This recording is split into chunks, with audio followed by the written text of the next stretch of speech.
¿Podría dar permiso para compartir pantalla, por favor? Es que hay que acordarnos que aquí nos tenían que hacer como una forma, ¿no? Porque éramos hospedadores y luego teníamos que hacernos Y creo que es lo que está cambiando los panelistas, ¿eh? panelistas. Iba a decir proyectistas, pero no, panelistas. Gracias, Kevin, ¿eh? Oh, creo que uno me deja, doctor. Sí, dice que está inhabilitada la función. También a mí.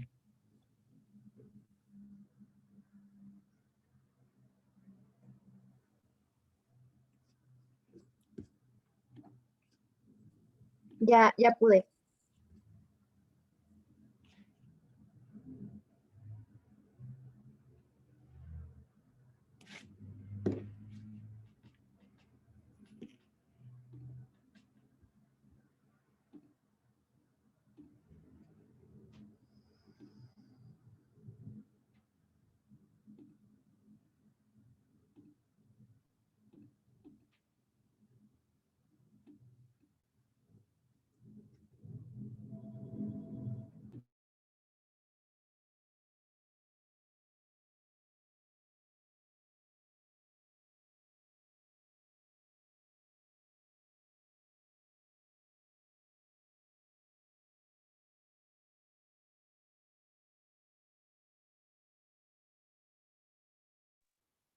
No sé si estés hablando, Fer, pero yo no te escucho. Estaba yo, Doc, pero le Ahí iba a está. preguntar que cuando ya sigo. Sí, adelante, sí. Adelante. Bueno, también nos mencionaba que para que hubiera una adecuada penetración, los fármacos tenían que ser bifásicos. Es decir, pues las sustancias liposolubles van a pasar por el epitelio intacto y las hidrosolubles por el estroma. Entonces, pues para que los fármacos pasen a través de la córnea, estos deben contar pues con ambas características. El epitelio pues va a ser la barrera contra los microorganismos y si esta está defectuosa, el estroma y la capa de Bowman, que son las que sigues, se hacen susceptibles a la infección. Tiene un espesor medio de medio milímetro y pues la nutrición la va a obtener a partir de los vasos del limbo, del humor acuoso y de las lágrimas. Das a la siguiente, por favor. Luego pues tenemos las capas de la córnea, que la primera va a ser el epitelio, hablando de afuera hacia adentro. Van a ser de 5 a 6 capas de células transparentes y pues va a estar constante humedecido por la lágrima y va a tener la capacidad de regeneración. Luego tenemos la membrana de Bowman, que pues esta es una capa celular clara que se va a... no se va a usar, bueno, su función más bien es como de membrana basal y va a unir al epitelio corneal con el estroma. Luego tenemos el estroma, que pues como lo pueden ver en la imagen, esta va a ser la capa pues más gruesa, que va a representar el 90% del espesor corneal y va a estar compuesto de fibras colágenas paralelas a lo que es la superficie corneal. Entonces por esta regularidad que tienen, pues van a ser transparentes. Luego pues tenemos la capa de Dúa, que pues esta no nos mencionaba mucho, más que era como que más para que las operaciones fueran más seguras y más precisas. Y pues hace recientemente se descubrió.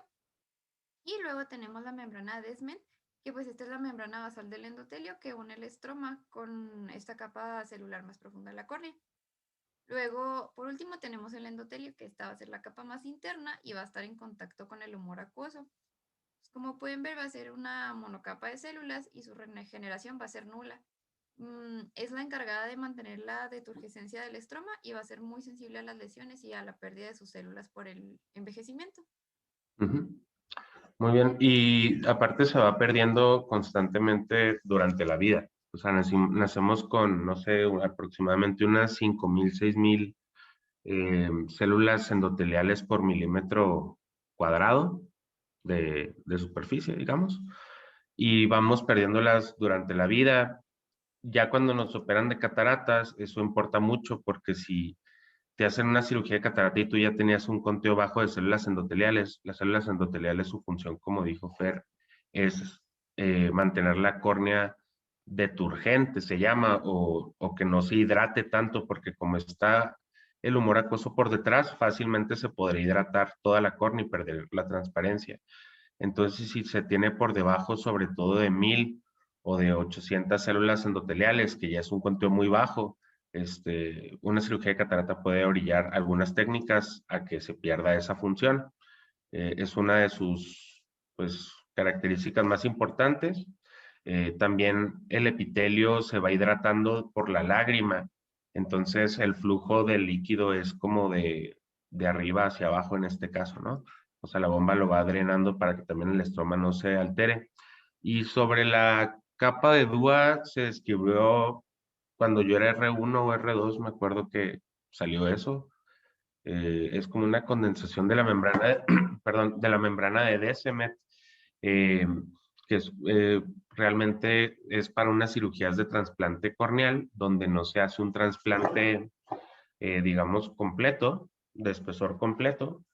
No sé si ahí me veo, pero sino que solo se trasplanta una lamela o una parte o una capa de la córnea. En este caso, hay una técnica que se llama Big Bubble, que inyectan aire a través de la córnea y de esa forma le quitan al paciente, digamos, solo la membrana de Descemet y el endotelio, y luego solo le trasplantan eso pues de un donador, por ejemplo, cadavérico, ¿no?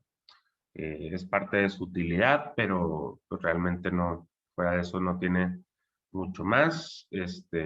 Y pues, como dijo, la regularidad de las fibras de colágeno, incluso a nivel como ultraestructural, es lo que le da pues esta característica de transparencia al ojo. Ahora sí, adelante.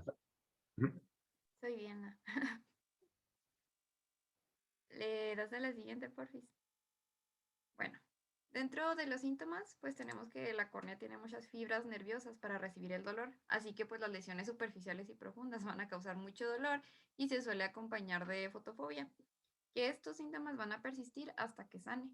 La fotofobia se va a dar por las contracciones dolorosas del iris inflamado y la dilatación de los vasos del iris va a ser el resultado de la irritación de las terminaciones nerviosas corneales.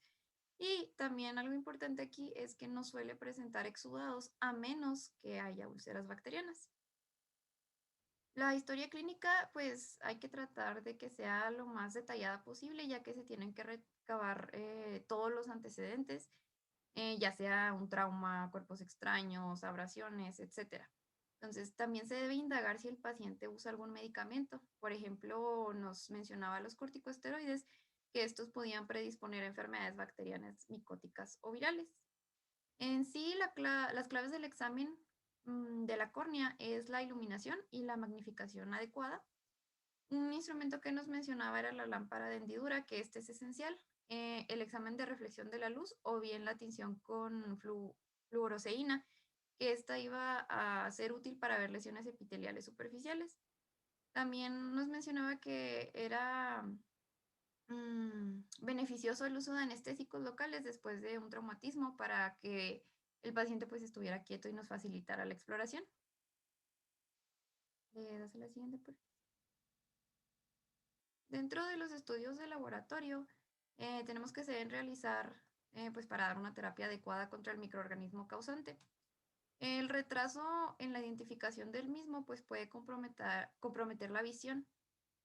También nos mencionaba los raspados corneales, que estos iban a ser teñidos con los métodos de Gram y de Yemsia, que podían identificar a los microorganismos bacterianos, y la PCR para los virus. Y en caso de que los datos clínicos fueran atípicos, pues se podía sospechar de hongos y recurrir al cultivo.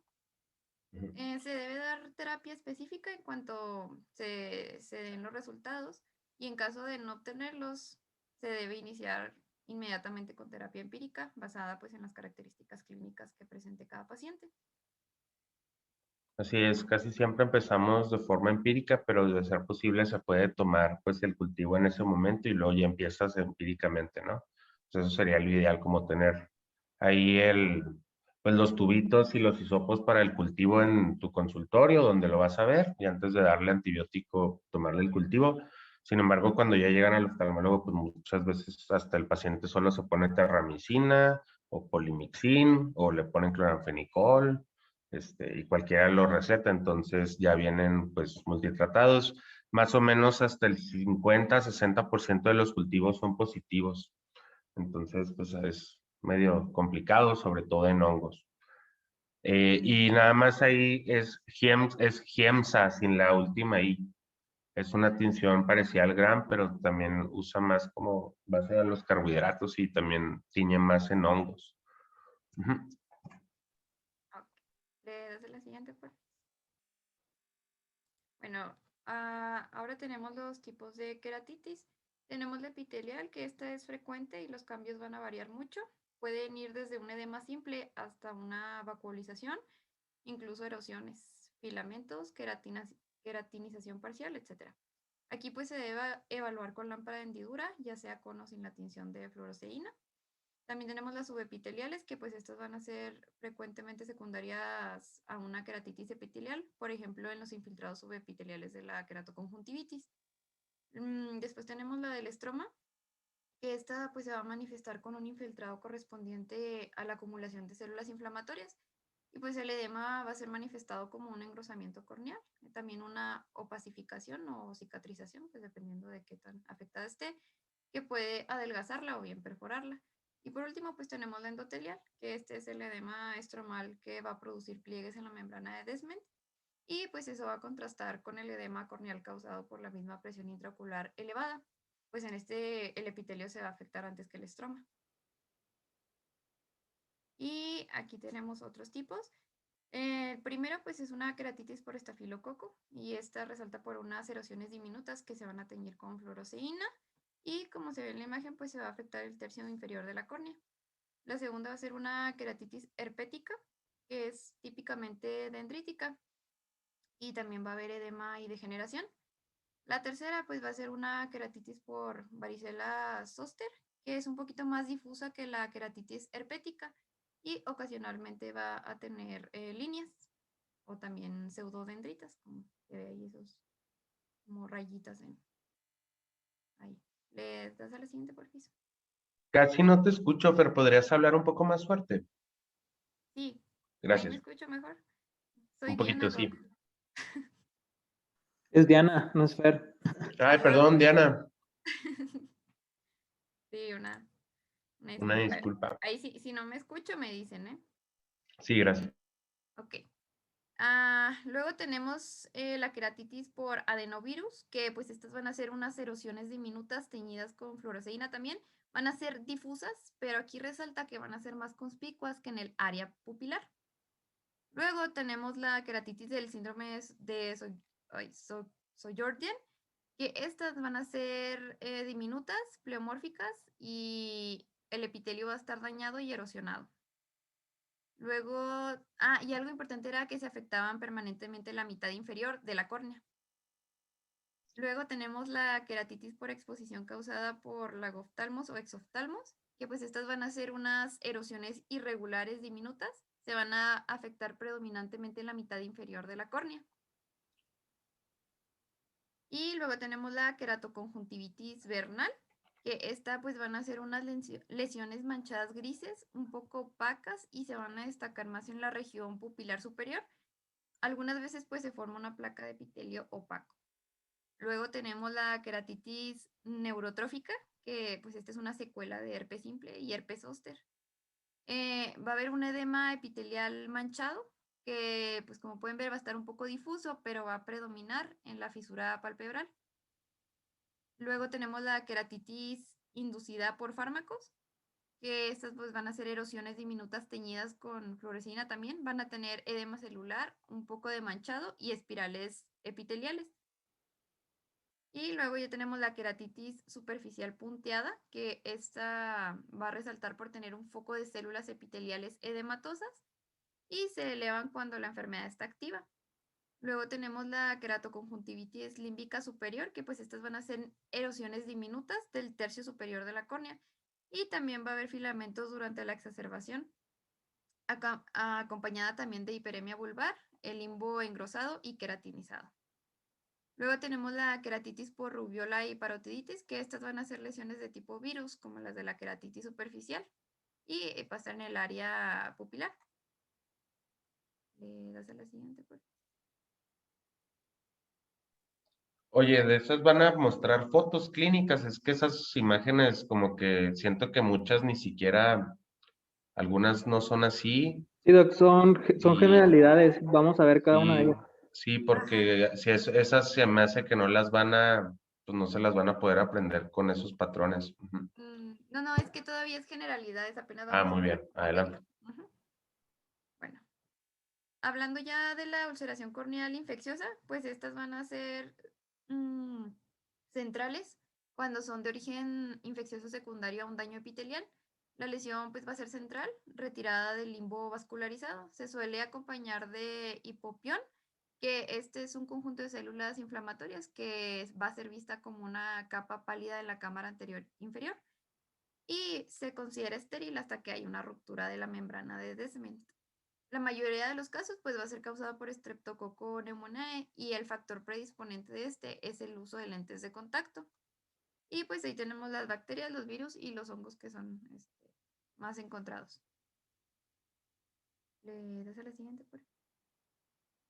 En la queratitis bacteriana por Streptococcus pneumoniae o también llamado neumocócica, nos decía que se manifestaba de 24 a 48 horas después de que se haya inoculado en la córnea previamente erosionada y pues va a aparecer una úlcera gris bien circunscrita. Aquí un efecto que es muy característico es el de úlcera serpentiginosa aguda y se le llama así porque los bordes que avanzan van a mostrar una ulceración activa y una infiltración conforme el segmento que le sigue va a empezar a sanar. También las capas corneales superficiales van a ser las que se van a afectar primero y ya luego el parénquima profundo. Los raspados del borde activo pues van a contener casi siempre diplococos gram positivos y una característica pues es que iba a estar en forma de lanceta. En el tratamiento pues nos mencionaba que podíamos recurrir a la moxifloxacina, gatifloxacina o bien cefaloxina. Y ya en caso de que no contáramos con estos antibióticos, pues podríamos recurrir a la levo, a la penicilina G, banco o ceftazidima. Luego tenemos el de Pseudomonas aeruginosa, que esta es una úlcera que va a iniciar como un infiltrado gris o amarillo en el sitio de la lesión. Va a ser muy dolorosa y también tiende a una diseminación muy rápida por las enzimas proteolíticas que contiene y puede afectar toda la córnea, incluso llegar a perforarla. También va a presentar un gran hipopión y pues el infiltrado y el exudado, esta es una característica también muy particular, es que van a tender a ser color azulado verdoso y es patognomónico. Se va a asociar pues al uso prolongado de lentes de contacto también y pues en el raspado vamos a encontrar bastoncillos gram negativos. El tratamiento va a ser moxifloxacina, gatifloxacina, ciprofloxacina, tobramicina y gentamicina. ¿Te puedes regresar tantito, Diana? La pseudomona, algunas corinebacterias, pero sobre todo la pseudomona es característico de usuarios de lente de contacto, es sumamente agresiva, también puede afectar a personas que no usan lente de contacto, o sea, tiene la capacidad para entrar a través de epitelio, como vieron, sanos. Hay unas que necesitan que haya alguna disrupción epitelial, esta no lo necesita. Se caracteriza también por ser muy purulenta, o sea, con mucha exudación. Pero es la clásica de lente de contacto. Si algunas les preguntan una, pues sería así como lo primero en lo que piensas, ¿no? En un usuario de lente de contacto. Adelante. Bueno, ahora yo les voy a hablar un poco sobre otros tipos de infecciones. Seguimos con las bacterianas por Moraxella liquefaciens o también denominado Dipobacilo de Petit. Esta va a causar una úlcera oval indolora que va a afectar la parte inferior de la córnea y que progresa a la profundidad del estroma en algunos días. Aquí no se va a encontrar hipopión y la córnea vecina está vacía. Esto es muy característico de esta infección. Va a ocurrir sobre todo en pacientes que tengan alcoholismo, diabetes mellitus u otras causas que nos generan inmunosupresión. Al momento de obtener un raspado de la córnea, vamos a encontrar diplobacilos gram negativos grandes, y el tratamiento para esta infección es principalmente moxifloxacino, gatifloxacino y ciprofloxacino, muy parecido al tratamiento de Pseudomonas. Siguiente. Gracias. También una infección por estreptococos del grupo A. Aquí el estroma se va a encontrar muy infiltrado y edematoso, y aquí sí va a haber un hipopión moderadamente grande. Al momento de realizar el raspado, vamos a encontrar cocos gram positivos en cadenas, y el tratamiento principalmente es cefazolina, gatifloxacino y moxifloxacino. Ahora, aquí nos hace un conjunto de varias infecciones, de varias bacterias, sobre todo el Streptococcus aureus, el Streptococcus epidermidis y el Streptococcus alfa hemolítico. Aquí van a generar úlceras centrales en la córnea, y está muy comprometida con el uso tópico de corticosteroides, que van a generar una queratopatía cristalina infecciosa, que aquí esta queratopatía cristalina se identifica porque, como su nombre dice, la córnea se va a encontrar aún transparente. Y estos pacientes van a tener terapia a largo plazo con esteroides tópicos. Estas úlceras las van a encontrar indoloras, y sí va a haber hipopión, y algunas van a rodear la infiltración corneal. Estos van a ser superficiales y el lecho ulceroso se va a sentir firme. Al momento del raspado se van a encontrar cocos gram positivos, y estos pueden encontrarse solos, en pares o en cadenas. Y el tratamiento va a ser, cuando se trata de estreptococo resistente a ameticilina, se va a usar la vancomicina. Ahí me faltó una N. Y la infección es por Mycobacterium fortuitum. ¿Esta cómo se pronuncia? ¿Cheloni o qué? Creo que sería Quelonai, pero no estoy Quelonai. seguro tampoco. Bueno, por Mycobacterium, las dos variantes y nocardia. Estas van a ser muy raras y normalmente son secundarias a traumatismos que se asocian con un contacto directo de la córnea con la tierra. Las lesiones que van a generar van a ser indoloras, y el lecho ulceroso va a tener líneas radiales que las hacen ver como cuando un parabrisas se estrella. Por lo tanto, las lesiones que se encuentren como parabrisas estrellados van a ser muy notorias de esta infección. El hipopión puede estar o no estar presente, y al momento del raspado se van a encontrar bastoncillos delgados, ácidos resistentes, que esto es por Mycobacterium, o filamentos gram positivos y microorganismos ramificados, como es, por ejemplo, con el nocardia. El tratamiento va a ser por amikacina, moxifloxacino y gatifloxacino. Siguiente. Nos daba una tabla general del tratamiento de las infecciones bacterianas, y lo importante es eliminar los reservorios bacterianos. Aquí se van a utilizar colorios cicloplégicos. De los principales son atropina al 1%, una gota cada 12 horas. Esperen un segundo, por favor. Listo, una disculpa. También escopolamina al 0.5%, se va a utilizar una gota cada 8 horas. La omatropina, que se va a utilizar una gota igual cada 8 horas. Y de antibióticos de amplio espectro se van a usar tobramicina al 0.3%, una gota cada 4 horas. Ciprofloxacino al 3%, una gota cada 30 minutos el primer día y después cada 4 horas. Y la norfloxacina, que se va a usar 0.3% de igual manera que el ciprofloxacino. Aquí es importante al momento de dar el tratamiento no ocluir, porque esto va a aumentar la temperatura, que ayuda a que crezcan más las bacterias. En los casos de una infección muy grave, se va a utilizar una inyección subconjuntival de estos antibióticos. Este se va a realizar por el oftalmólogo. Por ejemplo, nosotros como médicos generales no podríamos hacerlo. Y si hay nivel de pus en la cámara anterior muy grande, se va a requerir la hospitalización del paciente. Ujú. Ahí, Rigo, ¿para qué utilizan los colirios de los ciclopléjicos? Esto es para poder llegar más a la córnea, ¿no? No, en realidad los colirios ciclopléjicos son, alguna vez lo había platicado, es para el dolor.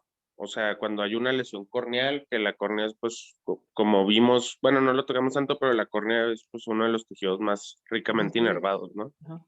Entonces, eso te elimina el espasmo del cuerpo ciliar, que es el músculo que también está involucrado ahí en la acomodación, y les quita mucho el dolor y la fotofobia. En realidad es más como para los síntomas, por ejemplo, también utilizan algunos pacientes, se ponen Ponti o tetracaína, que es un anestésico tópico, pero en realidad lo que usamos pues sería mejor un ciclopléjico unado pues al tratamiento antibiótico, como bien lo mencionaste, ¿no? Ujú. Muy bien. Ahora, por unas infecciones micóticas, las más comunes que se van a encontrar van a ser Candida, Fusarium, Aspergillus, Penicillium y Cephalosporium. Estas van a ser, sobre todo, unas infecciones oportunistas. Se encontraban anteriormente solamente en casos relacionados con la agricultura, pero ahora con el uso pues de lesiones y todo eso, o sea, se va a encontrar más. Este va a estar relacionado con el uso de corticosteroides y no va a estar indicado con el tratamiento con estos, ya que va a ser contraproducente. ¿Por qué? Porque genera una alteración inmunológica y esto va a activar la actividad de la colagenasa. También se va a encontrar ahora mucho más frecuente por el uso de lentes de contacto, ya que estos, cuando no se tiene un manejo adecuado de ellos, cuando están con agua que no está totalmente aséptica, y se los ponen, nos genera una infección por hongo. Las lesiones que van a causar van a ser indoloras y se va a encontrar un infiltrado gris con bordes irregulares.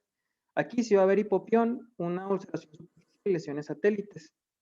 Estas van a ser causadas por Candida, Fusarium, Aspergillus, Penicillium y Cephalosporium. Aquí en los raspados se van a encontrar IFAs, excepto en las infecciones por Cándida. Aquí se van a encontrar solamente pseudoifas o levaduras. Esto nos puede diferenciar para saber qué hongo es el que está atacando el ojo. El tratamiento, en el caso de la cándida, va a ser anfotericina B, variconazol y posaconazol. Y cuando encontremos IFAS en el raspado, que es por los demás hongos, vamos a usar natamicina, variconazol y posaconazol. Ujú. Sí, en estos casos, como les decía, todavía es más difícil de lograr tener un cultivo positivo. Entonces, en vez de esperarte al cultivo, ahí es donde usamos las tinciones, que en estos casos ayudan las de Giemsa, y también hay otra que sirve mucho, que es la tinción de Wright, así con WRIGHT, tinción de Wright. Pero en general les digo, se empieza el tratamiento pues empíricamente, ¿no? Al momento del cultivo. Ujú. Muy bien, gracias. El tratamiento en general va a ser difícil y hay dificultad de regeneración del tejido corneal porque, como ya sabemos, este va a ser avascular. Los antifúngicos que tenemos disponibles son los imidazoles, los triazoles, los polienos, los pirimidinas y los antisépticos que se van a utilizar. Estos se deben prolongar por al menos 6 semanas según la intensidad. Se van a combinar tópicamente y sistemáticamente. Ya como última opción o como opción de una infección más grave, se va a recurrir a la cirugía. Siguiente. Hay otras dos formas de tratar. Bueno, una que no está aquí, pero es la única disponible. Hay un tratamiento disponible para infecciones, bueno, queratitis micóticas. Se llama natamicina. Es el único antimicótico de formulación tópica que tenemos, ¿no?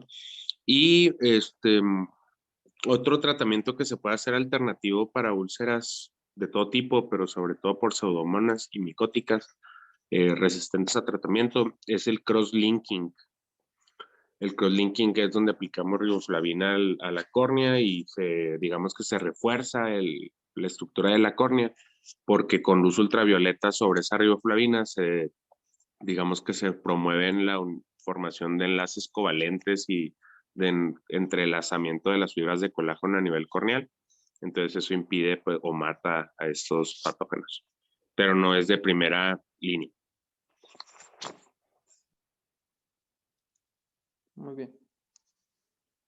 Ahora vamos a ver unas infecciones por virus. Empezamos con el herpes simple, ya que este es el más común. Este se puede dividir en dos infecciones, en primaria o en recurrente. El virus más implicado es el virus del herpes simple tipo 1, que es también el que afecta más la boca o los labios. Esta va a ser la infección por herpes simple va a ser la causa más común de ulceración corneal y ceguera. La forma epitelial es la contraparte ocular del herpes labial. La única diferencia va a ser aquí en que la evolución clínica de la queratitis puede prolongarse más porque esta es vascular y como es vascular va a retardar más la migración de los linfocitos y los macrófagos hacia la lesión. En los pacientes que se encuentren inmunocompetentes al momento de la infección, esta se va a limitar. Y en los pacientes que tienen su sistema inmunológico deprimido, va a generar pues una infección más grave. Y de igual manera, los pacientes que fueron tratados con corticosteroides tópicos van a tener una evolución más crónica y dañina. Después de la infección primaria, los virus van a tener latencia en el ganglio trigémino. Y los corticosteroides tópicos pueden controlar respuestas inflamatorias dañinas, pero va a tener aquí la contraparte de que va a limitar la inflamación, pero va a facilitar la replicación del virus. Entonces, cuando se elige utilizar un corticosteroide por el posible daño tan fuerte que pueda causar, se va a tener que utilizar al mismo tiempo un antiviral. La mayoría de las infecciones por el virus del herpes simple de la córnea va a ser causada por el tipo 1 y en esta en los raspados vamos a encontrar también células gigantes multinucleadas. Una característica va a ser que encontremos células dendríticas o úlceras geográficas y aquí el paciente no va a tener sensación o va a estar disminuida. Esto es muy importante al momento de querer diferenciarla de otras queratitis. Ahí, Rigo, nada más quiero clarificar un punto sobre lo que dijiste de los corticosteroides. Para términos así muy prácticos, herpes igual a no le den esteroides. De hecho, así también para menos que se hagan oftalmólogos, úlcera es igual a mejor no le empieces tratamiento y mándalo. Si estás en un lugar donde no hay nadie y no puedes enviarlo a alguien que le empiece tratamiento y lo revise, mejor pues ya inicias un antibiótico pero sin esteroides. De forma preferencial no utilizan ustedes esteroides a nivel ocular. Están en casi todas las formulaciones más utilizadas por médicos generales y les digo por pacientes y farmacéuticas como Polymyxin, que trae neomicina, Polymyxin y dexametasona. El problema de los esteroides es que pueden ocasionar catarata y glaucoma y en el herpes sí van a pues enardecer mucho el caso. Solo las usamos, o sea, sí están indicadas en unos subtipos de queratitis que son las queratitis estromales y algunas queratitis endoteliales, pero para las queratitis, digamos, epiteliales, como las que estamos viendo ahorita, no se debe de utilizar esteroides, ¿ok? Así mejor no pongan esteroides. Y de la nula sensación corneal, antes siempre lo tomábamos, pero ya se ha visto que también es medio inexacto y aparte necesitas tener un estesiómetro, que es como un palito de un material de nylon ultra endurecido, no sé qué, o sea, muy estandarizado y con eso picarle y pues es algo, o sea, no que sea difícil, pero no es tan fácil de conseguirlo y no te da tanta información clínica, ¿no? Muy bien, sí. Sí, yo también dije, pues ¿cómo van a medir de que, uy, le duele mucho o no le duele? Pues, no. Le mides con el otro ojo, o sea, por lo general es una infección unilateral, porque es algo del ganglio y todo eso, que sí puede ser, o sea, bilateral también, pero casi siempre es unilateral, entonces usa el otro ojo como control. Pero pues todos los pacientes son pues es algo extremadamente subjetivo, ¿no? Es a lo que voy. O sea, depende de la respuesta del paciente, si le duele o no le duele, mientras él está con dolor o preocupado o nervioso, entonces no sirve tanto. Muy bien. Siguiente. Aquí vamos a hablar sobre las manifestaciones clínicas. La más común es que se presente como una blefaroconjuntivitis vesicular, que va a tener afectación en la córnea. Cuando se afecta la parte central de la córnea, va a haber una ligera reducción en la visión del paciente. Como normalmente hay un poco de anestesia corneal en las primeras etapas de la infección, los síntomas pueden ser mínimos y el paciente pues, no va a tender a buscar ayuda. En los niños jóvenes va a ser más autolimitada y la regla es que sean lesiones unilaterales, pero en un porcentaje muy pequeño, del 4 al 6%, se pueden encontrar bilaterales. Los ataques recurrentes de esta queratitis herpética pueden ser originados por fiebre, luz ultravioleta, traumatismos, menstruación e inmunosupresión. Por lo tanto, las medidas de prevención para un ataque recurrente van a ser evitar la fiebre con toma de ácido de aspirina, sobre todo un poco antes de la menstruación, evitar la exposición prolongada en el sol y evitar pues, traumatismos. Los primeros síntomas que se van a encontrar en esta infección van a ser la irritación, la fotofobia y el lagrimeo. Siguiente, por favor. Ahí nada más quiero agregar de los que dijiste, desencadenantes de ataques. Está también demostrado que los resfriados y algunas gotas que utilizamos para el glaucoma, o sea, eso es algo también para preguntar. En la primera línea son los análogos de prostaglandina, hay varios, bimatoprost, latanoprost, etcétera. Esos también en alguien que tiene antecedentes de queratitis herpética, mejor se deben de evitar. Muy bien. Siguiente. En las lesiones, estas vamos a encontrar diferentes tipos.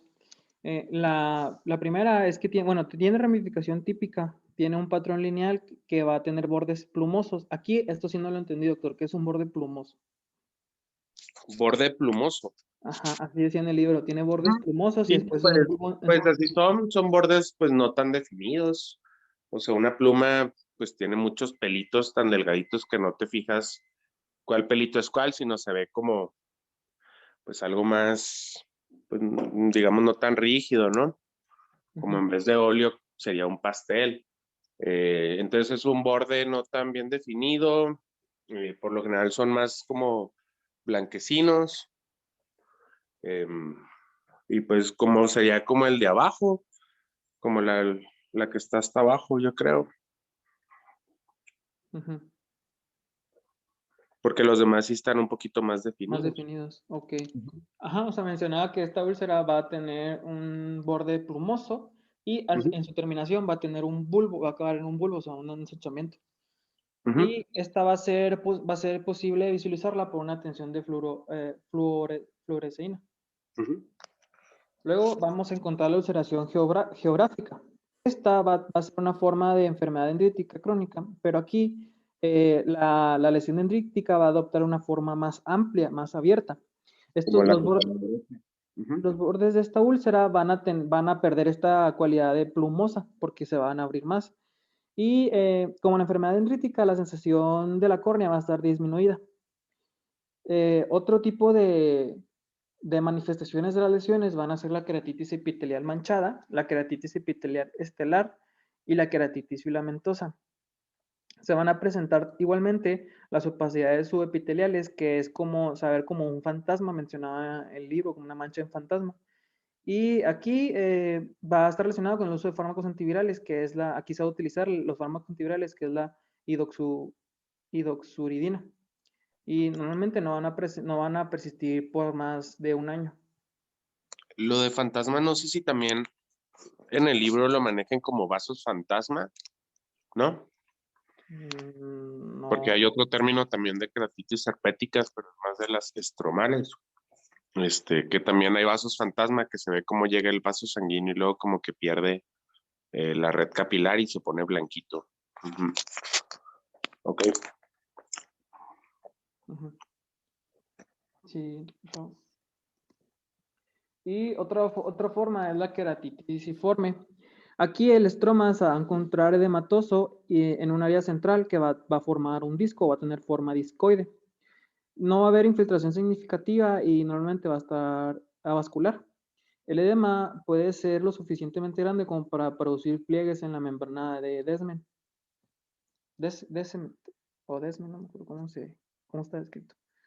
Y también puede afectar todo el endotelio por la uveitis anterior que va a estar asociada con frecuencia. Aquí una reacción inmunológica a los antígenos virales, estroma o al endotelio, es lo que genera la queratitis disciforme, pero también menciona que últimamente se ha encontrado que puede ser causada por una infección viral activa. Aquí esta lesión va a ser autolimitada y se va a recuperar va a presentarse en semanas a meses. Va a generar cicatrización y vascularización. Cuando es una queratitis endotelial primaria, se le va a denominar endotelitis de igual manera y nos va a generar una uveitis anterior esta uveitis se va a presentar con una elevación de la presión intraocular, una inflamación focal del iris y va a estar dada por una replicación viral en la cámara anterior. Siguiente. También la queratitis del estroma por virus del herpes, por virus del herpes simple. Aquí se va a formar áreas focales de infiltrado y edema. Normalmente va a estar acompañada por vascularización y es muy posible que va a predominar por la replicación viral. Se puede manifestar con rapidez un adelgazamiento en la córnea, después una necrosis y perforación, sobre todo si a este se le une el uso de corticosteroides tópicos. Si hay una enfermedad del estroma con una ulceración epitelial, va a ser difícil diferenciar la enfermedad herpética de otra superinfección bacteriana o una infección por hongos. Esta sí va a tener un hipopión y es necesario analizar las características de esta enfermedad. La necrosis del estroma puede estar causada por reacciones inmunológicas agudas y esto va a complicar aún más el diagnóstico. Es por eso que en estas queratitis, les digo las queratitis estromales, si es puramente estromal, si le ponen fluoresceína no va a teñir porque la lesión es a nivel estromal. Y como viene ahí, casi siempre las queratitis estromales de hecho no son la primoinfección, sino que son ya una segundo, tercero, X recurrencia. Y el componente más agresivo no es el herpes, sino es el componente inmunitario propio que va a atacar ese herpes. Entonces, por eso es que en estas queratitis sí usamos los esteroides. O en este sí están muy bien indicados porque el nivel de inflamación es mucho mayor. Y realmente, pues, como dicen, sale más caro el caldo que las albóndigas, ¿no? O sea, la respuesta inmunológica frente al antígeno ahí del virus, pues es más nocivo que el mismo patógeno. Siguiente, por favor.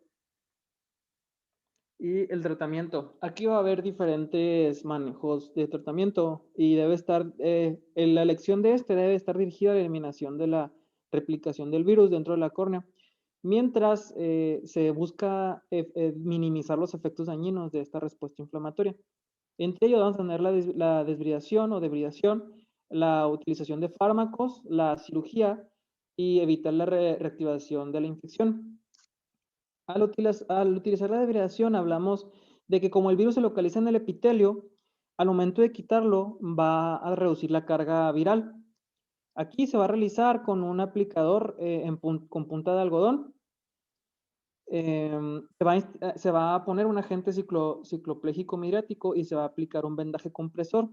En este vamos a utilizar de igual manera antivirales tópicos que va a acelerar aún más la curación de la córnea o la curación del epitelio.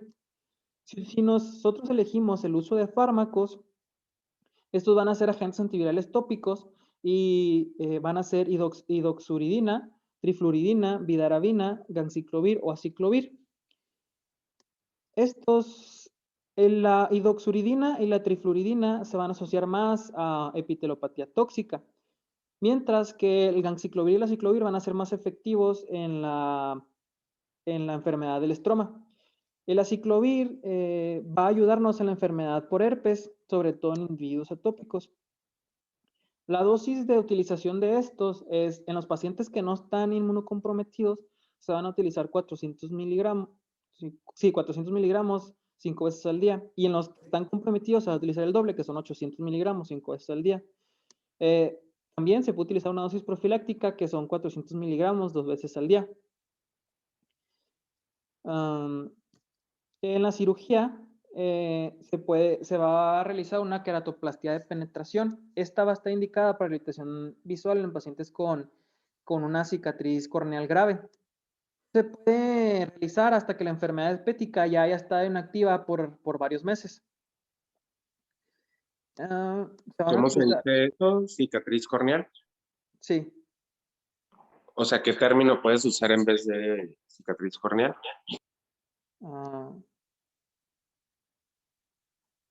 No sé cuál. ¿Alguien lo leyó por ahí?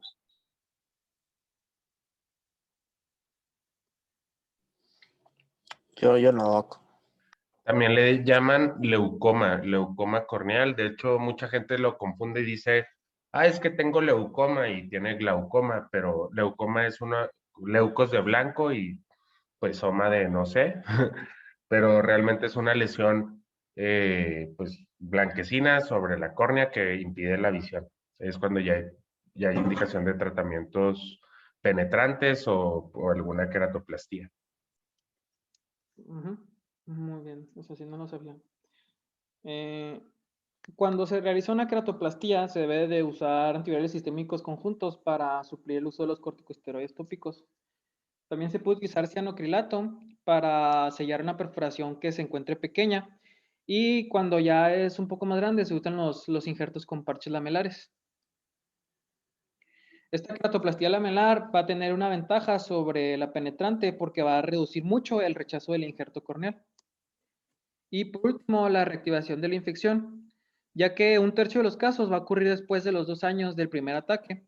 Aquí se va a utilizar la aspirina para evitar la fiebre y se debe evitar la exposición al sol y a la luz ultravioleta y evitar los demás causantes de la reinfección o de la reactivación. Sí, exactamente. Y como dijiste hace un rato, pues también según el caso, la severidad, si fue recipiente de trasplante o no, se puede dejar dosis profiláctica de aciclovir o de ganciclovir en estos pacientes. Por tiempos prolongados. Muy bien. Siguiente, por favor. Ahora vamos a ver la queratitis viral por varicela zoster. Esta va a tener puede tener dos presentaciones. La primaria y la recurrente. La primaria, que es más infrecuente y va a ser causada por varicela. Aquí se van a encontrar unas pústulas en los párpados y raramente afecta el epitelio. Estas van a ser muy raras y benignas. Y en la recurrente, que van a ser causadas ya por el herpes zóster como tal, que ya tuvo una infección y se reactivó y afectó el ojo. Y va a generar una queratuveitis. Aquí va a estar afectado el estroma y la parte anterior del epitelio de la uvea van a ser más frecuentes y graves. De esto dependiendo del estado inmunológico del paciente. Aquí las lesiones epiteliales van a ser manchadas y amorfas, excepto por una pseudodendrita lineal que se presente o que se vaya por ahí y que va a poder confundirse con una queratitis por virus del herpes simple. ¿Qué diferencia puede haber, por ejemplo, en el tipo de pacientes que presentan una queratitis por varicela zoster contra los que presentan una por herpes simple? El tipo de las dendritas, ¿no? No, sí, pero yo digo de tipo de paciente, varicela zoster es más frecuente en pacientes más añosos que herpes simple. Pero sí, o sea, ya clínicamente, pues la dendrita sería una forma de diferenciar también, ¿no?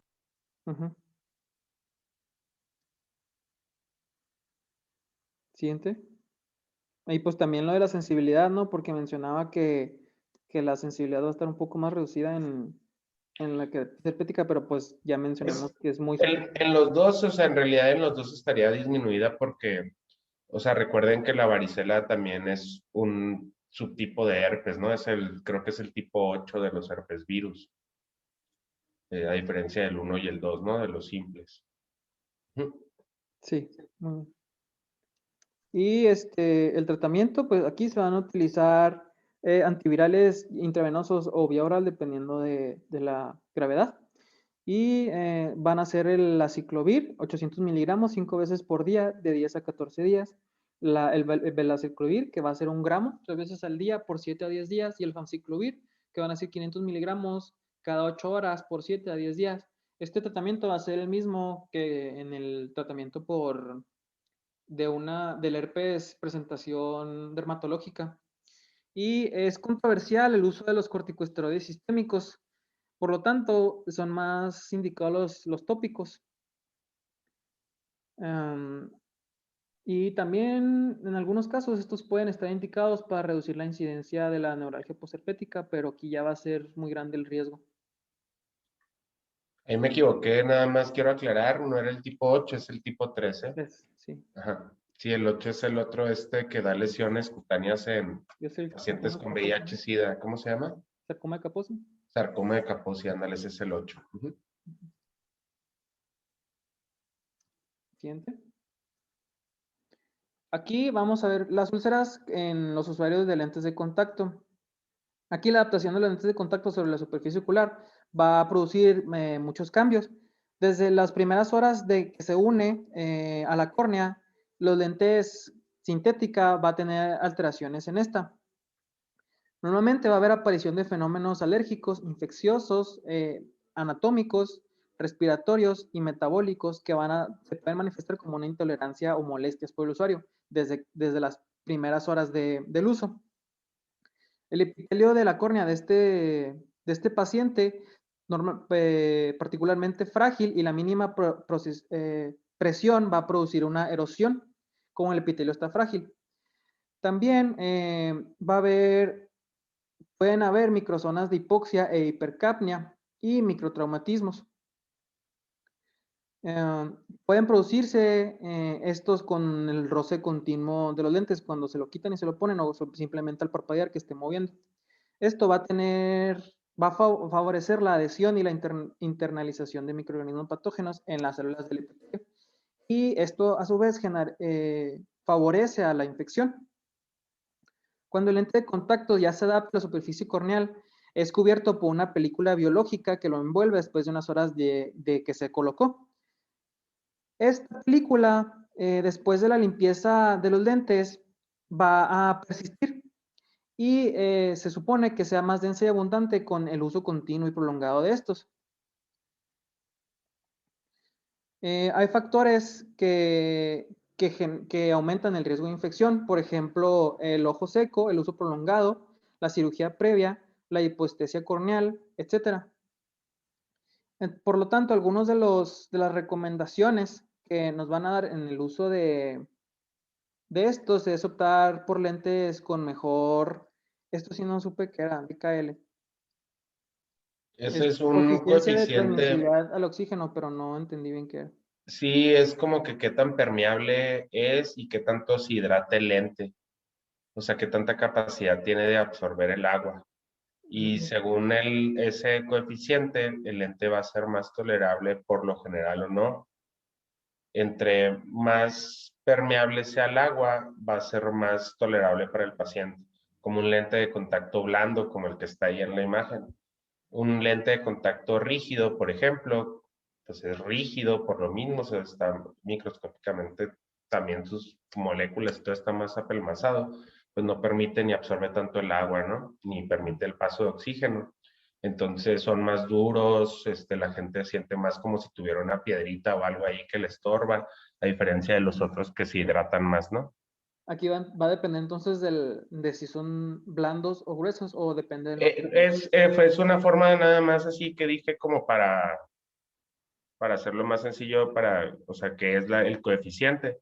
Ujú. pero en sí, pues los blandos tienen un coeficiente más tolerable, ¿no? Ok.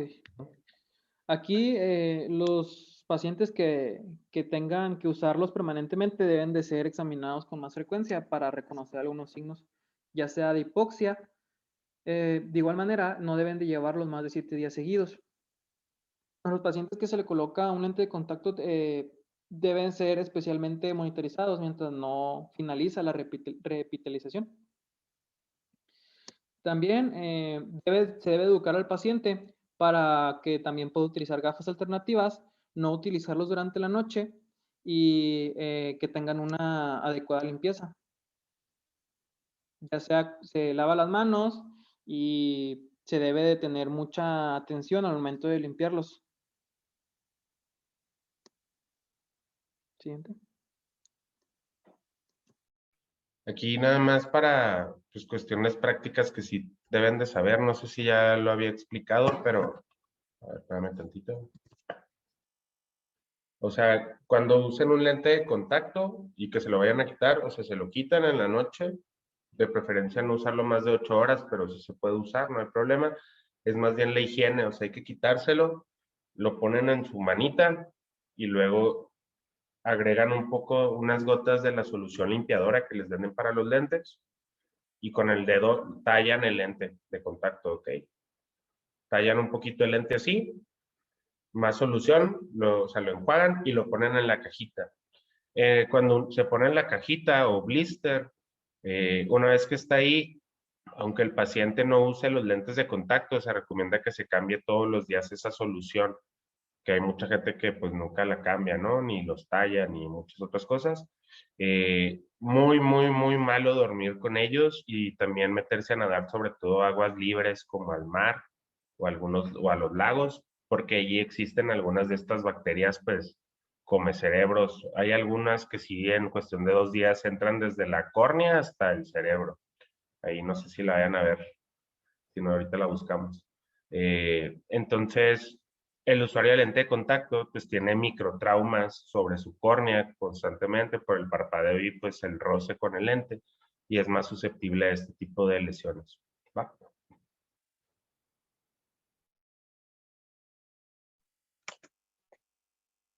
Bueno, yo voy a continuar con el resto de las patologías. Ahorita está haciendo mucho aire aquí por mi casa, entonces si me trabo algo, me dicen, porfa. Se escucha bien, para adelante. Ok, muy bien. Entonces vamos a seguir con la queratitis por clamidia. Aquí nos mencionaba el libro que vamos a tener diferentes formas de manifestación que vamos a tener por este tipo de bacteria. Vamos a tener tracoma, conjuntivitis de inclusión, linfogranuloma venéreo ocular primario, conjuntivitis por contacto con pericos o cicotacosis y conjuntivitis por neumonía felina. Y nos mencionaba que el tracoma y el linfogranuloma venéreo van a ser los únicos que van a producir ceguera o van a dañar la visión. Entonces, el más importante va a ser el tracoma y vamos a hablar un poquito más de él. El tracoma también va a tener diferentes formas de manifestación, que son las que están aquí en la diapositiva, están por orden de aparición. Va a haber microlesiones epiteliales que van a afectar el tercio superior de la córnea, un micropaño, que estas son opacidades redondeadas subepiteliales, que también se les llama pústulas tracomatosas. Están las pústulas tracomatosas, folículos limbales, uveas periféricas de Herbert, y un paño grueso, y la cicatrización subepitelial extensa y difusa. Los folículos limbales van a ser, también va a tener restos cicatriciales, y digo, van a ser los que también vamos a llamar como uveas periféricas de Herbert. En el tratamiento para la queratitis por clamidia, vamos a poder usar tetraciclinas sistémicas. Un ejemplo, pues nos mencionaba la doxiciclina. También podríamos recetar macrólidos como eritromicina o acitromicina. Y también podemos usar la combinación de sulfonamidas, tetraciclinas y rifampicinas tópicas. Ya vamos a pasar ahora con otro tema. Van a ser las heridas corneales. Vamos a tener tanto quemaduras químicas como físicas. De estas, las químicas van a ser más comunes y pues las quemaduras, tanto químicas como físicas, van a ser una urgencia dentro de la oftalmología. El cuadro clínico, el paciente va a presentar un dolor muy fuerte, sensación de cuerpo extraño, fotofobia, lagrimeo, disminución de la agudeza visual, inyección ciliar y blefaroespasmo. Vamos a tener quemaduras por luz UV. Estas van a ser con una longitud de onda de entre 295 a 400 nanómetros, que esto va a ser la que va a absorber la superficie corneal, es por lo que vamos a tener quemaduras por este tipo de longitud. Estas van a ser principalmente pues, por una gran exposición, o más bien una exposición prolongada al sol. Decía que el sujeto va a presentar el cuadro clínico de 24 a 48 horas después del incidente o de haberse estado expuesto al sol por tanto tiempo. Y el cuadro clínico pues va a ser un dolor intenso, fotofobia, lagrimeo y sensación de cuerpo extraño, perdón. Nos mencionaba que van a presentar una queratitis punteada, que va a ser por una desepitelización completa de la córnea. Y pues el tratamiento va a ser una lubricación del ojo con ungüentos, cicloplejía y parche oclusivo. Vamos a tener también quemaduras por álcalis. Estas van a ser las más severas y las de peor pronóstico. Estas van a lesionar estructuras como el cristalino y el cuerpo ciliar porque son capaces de atravesar la córnea por su pues, composición química. Los más comunes van a ser por hidróxido de sodio y de amonio, que son pues básicamente productos de limpieza de toda la vida que tenemos en la casa. Y pues el tratamiento va a ser un lavado inmediato de la superficie con agua. También vamos a tener quemaduras por ácido. Estas van a diferencia de las de álcalis, van a ser menos profundas y más focales, porque pues por la composición química de los ácidos, estas no son muy capaces de atravesar la córnea. Los productos que van a ser más dados a dar quemaduras por ácido va a ser el hipoclorito de sodio, el ácido acético y el ácido sulfúrico. También estos los podemos encontrar en productos de limpieza. El tratamiento pues va a ser con irrigación con solución en la superficie y nos mencionaba que teníamos que usar aquí solución estéril. Nos mencionaba que podíamos usar Ringer, salina, sí, esas dos. También podíamos frotar con un hisopo los fondos de saco y las conjuntivas tarsales para pues eliminar los residuos que pudieran haberse quedado después de la irrigación con las soluciones. También decía que podíamos asegurar la lubricación del ojo con gotas libres de preservadores, antibiótico empírico para evitar una sobreinfección después de la quemadura y pues podíamos aplicar esteroides para disminuir la inflamación. Oye, Fer, entonces dices que en las quemaduras por álcali les echas agua y en las de ácido solución salina o Ringer. ¿Es correcto? Sí. Ok, sí, no es agua, o sea, si no tienen nada más a la mano, pues sí, agua, ¿no? Pero idealmente, pues solución salina. Okay. Si pueden, o sea, isotónica, no hipertónica, si no pueden usar Ringer lactato, o pues ya agua embotellada, si no tienen agua embotellada, pues al menos filtrada, si no hay filtrada, pues ya agua de la llave, ¿no? O así. Y es importante ahí destacar que no es nada más poner un poquito, o sea, por lo menos hay que estar como unos 20 minutos. La forma más sencilla, pues compran o consiguen, deben de tener ahí pues solución salina balanceada. Agarran un punzocat, lo conectan pues a la solución y con eso van a estar irrigando a presión el ojo del paciente. Le ponen, si tienen pues tetracaína, por ejemplo, anestésico, que el anestésico no le va a servir tanto por la misma quemadura. Y después se va a estar irrigando al menos como con unos 6 litros, si se puede, de solución, o sea, es bastante. Entonces digo, son como 20 o 30 minutos de estar ahí abriéndole al paciente el ojo y echándole pues solución. Y aquí la pregunta, ¿por qué entonces dices que porque la diferencia química, por qué los ácidos penetran menos que los álcalis, Fer? Porque si bien recuerdo lo que leí, decía que los álcalis pueden atravesar estructuras lipídicas. Ajá. Y el ácido no. ¿Y por qué no? ¿Quién sabe? Ay, es que pues el grupo químico, pero no me acuerdo cómo se llama. Bueno, así sencillamente es que los ácidos saponifican las grasas. Ajá. Entonces, al saponificarlas ya no pueden, digamos que atravesar más ahí. Es como si, pues aquí que somos del norte, un buen corte lo sellan, o sea, lo achicharra rápido, pero nada más endurece y ya no penetra más el calor, o sea, lo sacas y pues, está crudo por dentro. Algo así hace el ácido, mientras que el álcali difunde pues más libremente, ¿no?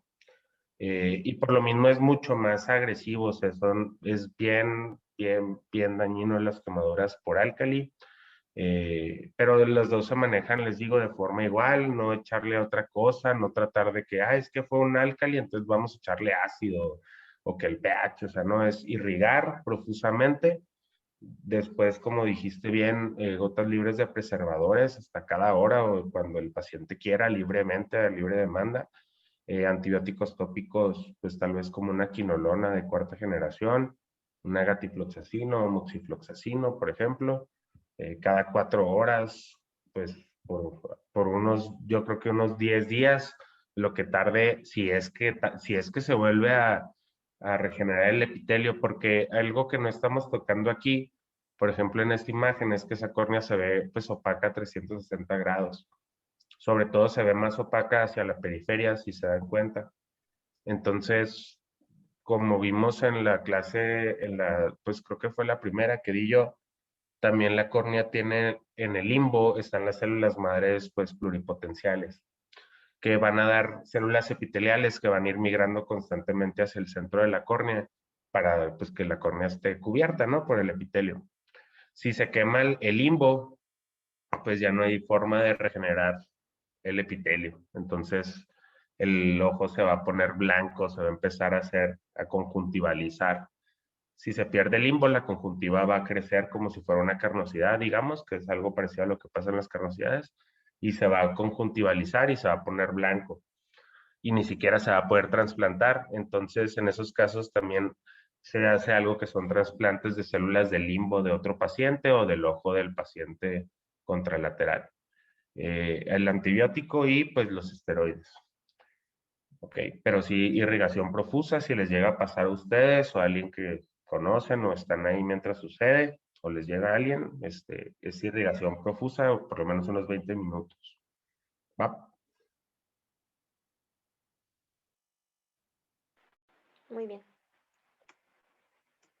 Bueno, ahora vamos a pasar al cuerpo extraño corneal. Esto va a ocurrir cuando un cuerpo extraño como tal va a golpear o va a llegar al ojo con fuerza suficiente para poder pasar a la córnea, pero no con la suficiente para quedar incrustada en la superficie conjuntival del párpado superior. Nos mencionaba que pues el síntoma principal, o si no es que el único, es una sensación de cuerpo extraño al abrir y cerrar el ojo y pues acompañado de dolor por la misma sensación de cuerpo extraño. También nos mencionaba que podía presentar síntomas como similares a la sensación de, bueno, causados más bien por la abrasión del cuerpo extraño sobre la córnea, pero pues sí, muchas veces no presentaba abrasión, entonces pues no íbamos a presentar este tipo de síntomas. Nos mencionaba que podía ser cuerpos de metal, de vidrio o de pues, cualquier etiología, por así decirlo. Cuando es uno de metal, pues iba a ser muy fácil detectarlo, pues meramente por el color, a diferencia de un cuerpo extraño de vidrio que iba a ser muy difícil de detectarlo porque pues es transparente y pues se iba a confundir con la córnea. El diagnóstico pues es con una luz con lámpara de hendidura. Les mencionaba, pues es muy fácil encontrar un cuerpo extraño de metálico de color a diferencia de uno transparente.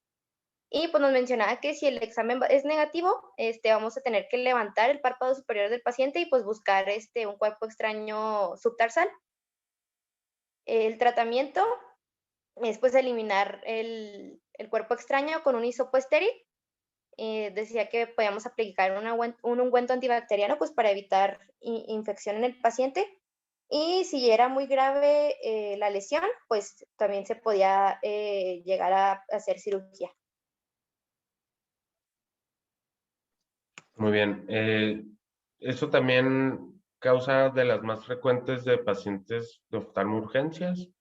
Es muy difícil, como pueden ver, notarlo sin magnificación, tal vez con un celular y con mucha luz y subo mi buen pulso, pero realmente es difícil y quitarlo para nosotros es muy sencillo.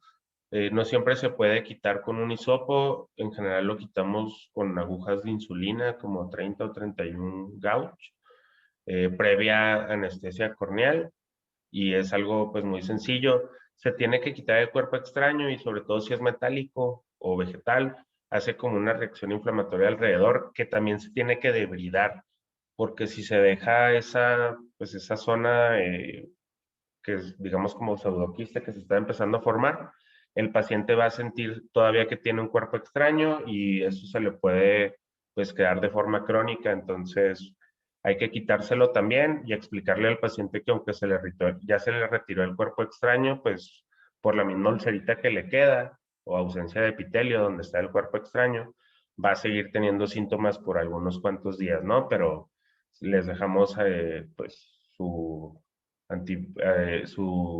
antibacteriano, casi siempre pues en gotas, no tanto en ungüento y tal vez un lubricante para la sensación de cuerpo extraño y ya está. Es muy raro que lleguen a cirugía, a menos que ya sea algo más, pues más severo, que sea más profundo, que llegue a más del 50 o 70% del espesor del estroma o que penetre, ¿no? A la cámara anterior, pues ahí ya se ganó su entrada a quirófano, ¿no?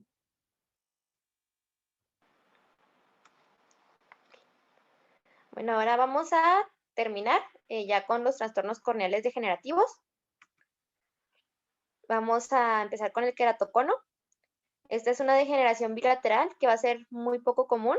Va a ser asociada, bueno, va a ser heredable, pero va a tener dos tipos de herencia. Puede ser autosómica recesiva o autosómica dominante.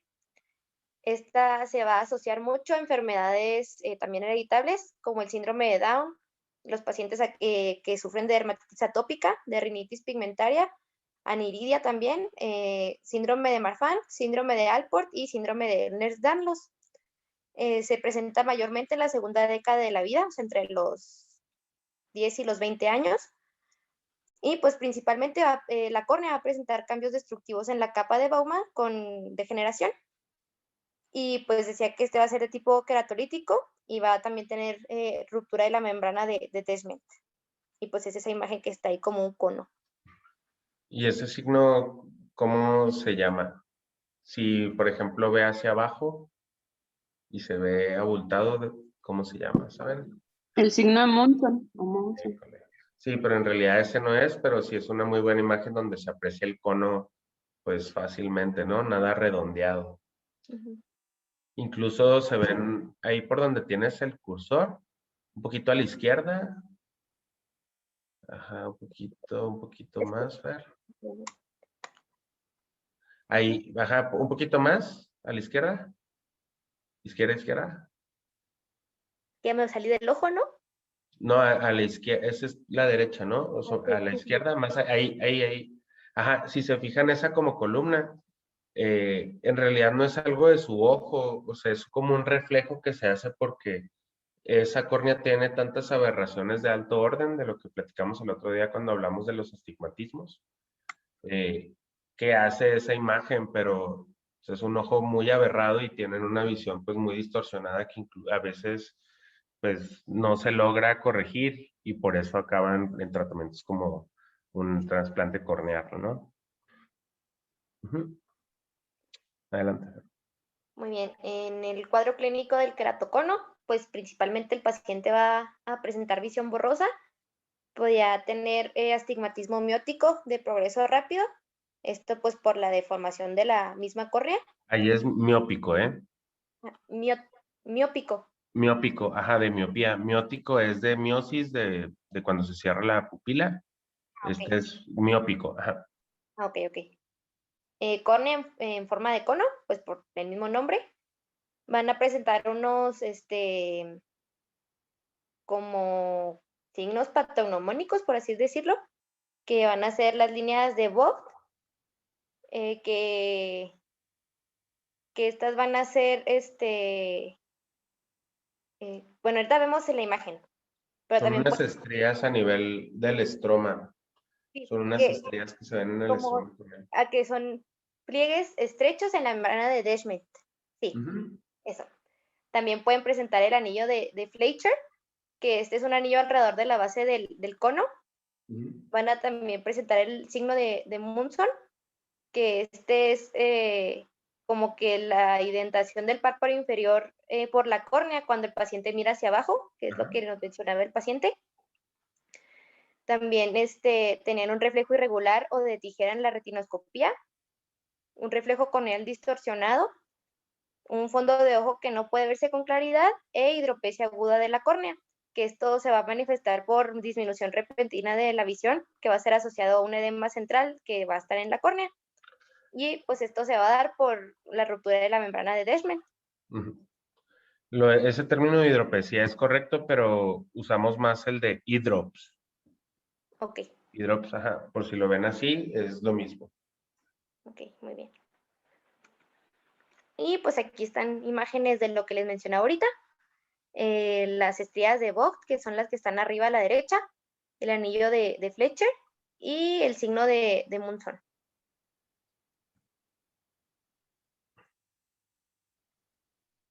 En el tratamiento del queratocono, pues mencionaba que este se puede corregir con lentes de contacto de tipo rígidos. También podíamos realizar un trasplante de córnea al paciente. Aquí nos mencionaba que el trasplante de córnea iba a estar indicado cuando los lentes de contacto ya no podían usarse de forma eficaz, o sea que ya no eran útiles en el tratamiento. Decía que la corrección de la visión se va a lograr un poco más del 85% después de 4 años y más del 70% después de 14 años. Esto era con los lentes, si no me equivoco. Y también podemos aplicar una inserción de segmentos en anillos intracorneales o estromales, que estos pueden retrasar la necesidad de un trasplante de córnea, que va a ser idóneo para pacientes con queratocono moderado que son intolerantes a los lentes de contacto. Entonces vamos a intentar retrasar un poco la cirugía. Luego pasamos al queratoglobo.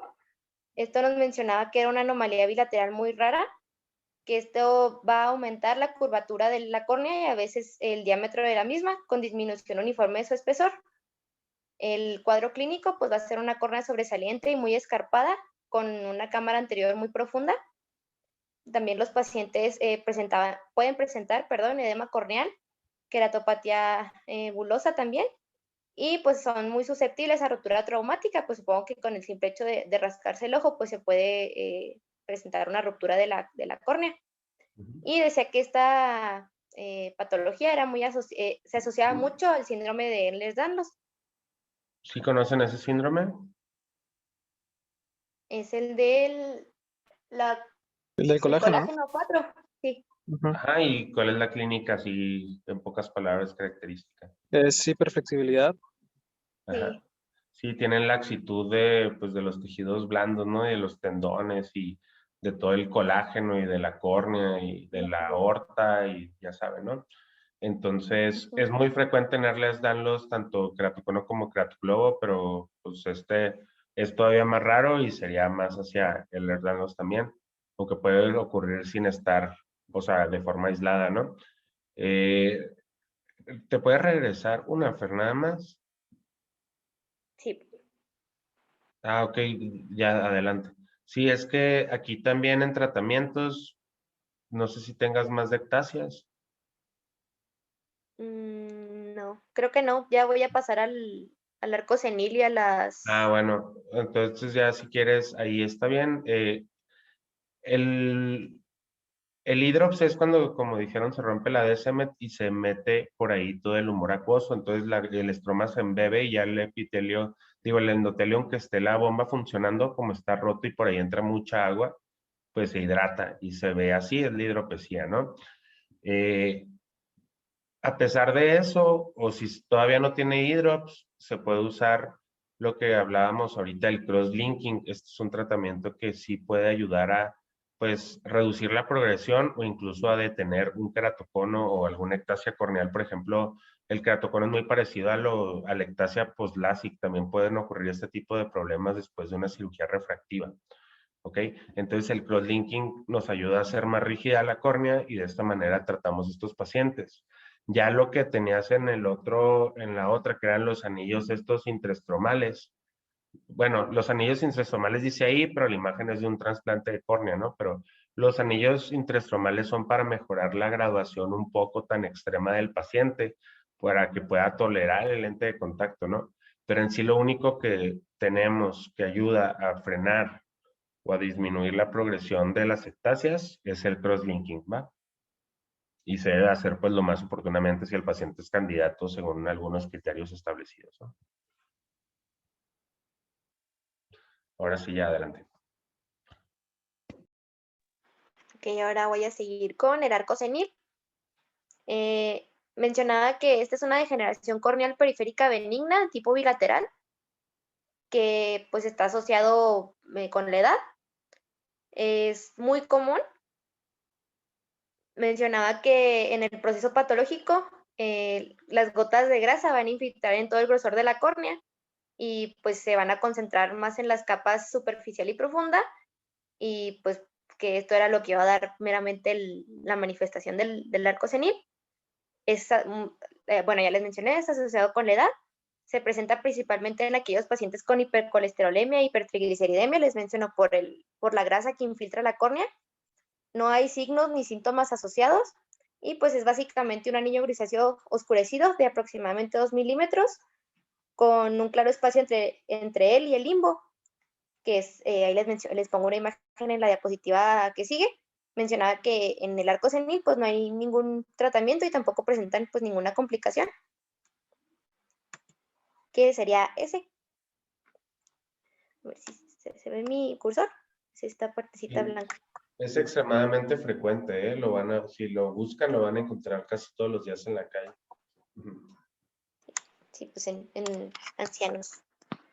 Y ya para terminar, vamos a ver las pigmentaciones personas corneales. con dislipidemia, más bien.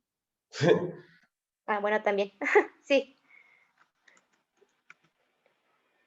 Bueno, el primero es el uso de Krukenberg, que va a ser también asociado a síndrome de dispersión del pigmento.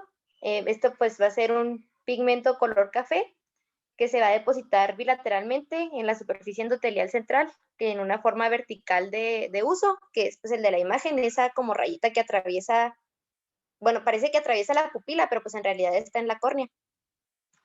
Esto va a presentarse en aquellos pacientes mayores de 20 años. Va a haber mayor predisposición en mujeres miopes. El diagnóstico lo vamos a hacer mediante lámpara de hendidura, pero pues ahí se puede ver pues casi que con simple vista. Mencionaba que la agudeza visual va a estar solo ligeramente afectada. Va a ser de progresión extremadamente lenta y esta hay que descartarla con glaucoma pigmentario, que es una patología que sí tiene más, está más asociada a alteraciones en la visión. No se ve tanto a simple vista, ahí porque pues, es una foto en lámpara de hendidura y todo, pero pues un ojo es mucho más chiquito que eso, ¿no? Entonces sí, luego no se alcanza a ver tan bien. Sí. Luego tenemos la mancha sanguínea. No, fue la que encontré, pero casi creo que sí es esa. Mencionaba que es una complicación de ifema traumático con un glaucoma secundario. Va a ser pues principalmente hemosiderina que se encuentra en el estroma de la córnea. Va a pintar a la córnea de color café dorado. Ahí pues yo lo encontré así como... Sí, nunca había escuchado ese término de mancha sanguínea, pero creo que es algo que le decimos tinción corneal o tinción hemática. O sea, sí ok. hay un trauma, sangra la cámara anterior y se llena el ojo de sangre, ¿no? Y el tratamiento es dejar a la persona sentado por algunos días para que la sangre se vaya por gravedad sedimentando y pues aclarando. Y si no se absorbe, pues realmente en unos 3 días tienes que entrar a quitarlo. Si no se quita en una semana, por decir, la córnea se va a teñir, el endotelio se va a llenar de hemosiderina, se va a teñir y ya no va a funcionar aparte, entonces pues esa córnea ya fue, ¿no? pero pues si le llaman tinción corneal, es una indicación cuando hay tinción corneal que se va a ver, hay que operar de inmediato. Pero si no lo había visto así como mancha sanguínea. Así viene en el...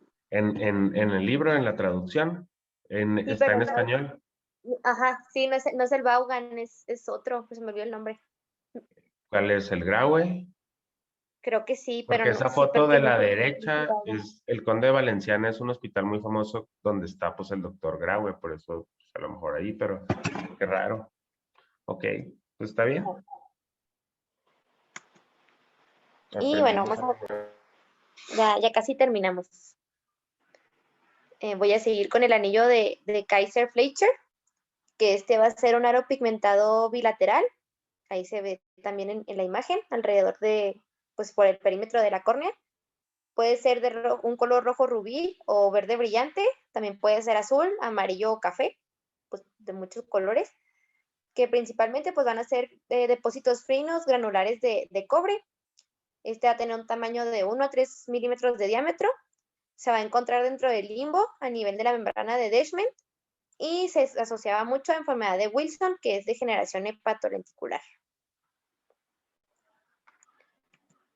Y ya para terminar, nos mencionaba las líneas de hierro. Vamos a tener estas 4, que van a ser la línea de Hudson-Stahli, o creo que así se menciona, el anillo de Fleischer, el de Stoker y el de Ferry. La línea de Hudson-Stahli decía que era una línea que tenía una dirección horizontal y se iba a localizar en la unión de los tercios medio e inferior de la córnea. El anillo de Fleischer iba a rodear la base de la córnea y se iba a presentar mayormente en aquellos pacientes con queratocono. El anillo de Stoker, bueno, más bien la línea de Stoker, es una línea que va a estar vertical y se va a asociar a pterigión.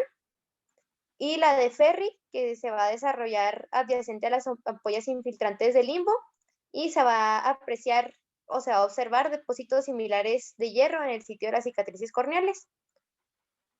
Y ya, eso sería todo. Muy bien, muy bien. De eso, déjenme ver, les voy a compartir algo. No, es que hay un chorro, pero a ver, copiar.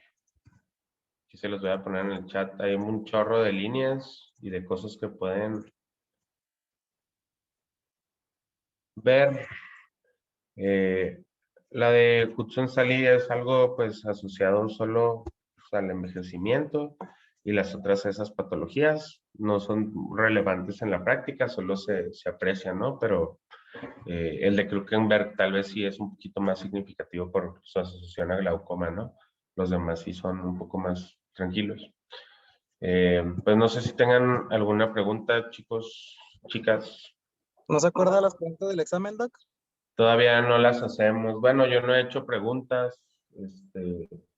No sé nada del examen todavía, pero pues, va a ser cerrado, siempre cerrado, opción múltiple. Y algunas preguntas. ¿Y ahora no se acuerda, Doc? ¿Mandé? ¿No se acuerda todavía? No lo he hecho, te digo, a ver si en una de esas ya no hago, quién sabe. ¿Por qué? Pues es que hay un banco muy grande y no sé quién selecciona como que cada semestre, cada año las preguntas. Pero bueno, muchachos, pues les deseo mucha suerte. ¿A qué hora es su examen mañana? A las 12 me parece. Sí. A las 12. Muy bien. Pues ahí estoy al tanto a ver cómo les va, pues. Y nos vemos la siguiente semana, entonces el martes a las 2, igual. Y vamos a seguir con, ¿qué tema? Ya conjuntiva. Ya sigue Uvia, ¿no? Ahora sí. Sí, Doc, ya voy Sí, a con las Uvia. 12, ¿verdad? El martes, te digo, yo creo que más tarde. A las 2. Déjame nada más les confirmo.